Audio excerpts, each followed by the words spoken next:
ছেলে আমার মস্ত মানুষ, মস্ত অফিসার, মস্ত ফ্ল্যাটে যায় না দেখা এপার ওপার।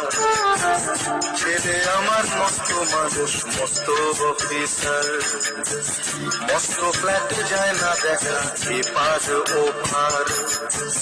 নানান রকম জিনিস আর আসবাব দামি দামি, সবচেয়ে কম দামি ছিলাম একমাত্র আমি। ছেলের আমার প্রতি অগাধ সম্ভ্রম, আমার ঠিকানা তাই বৃদ্ধাশ্রম।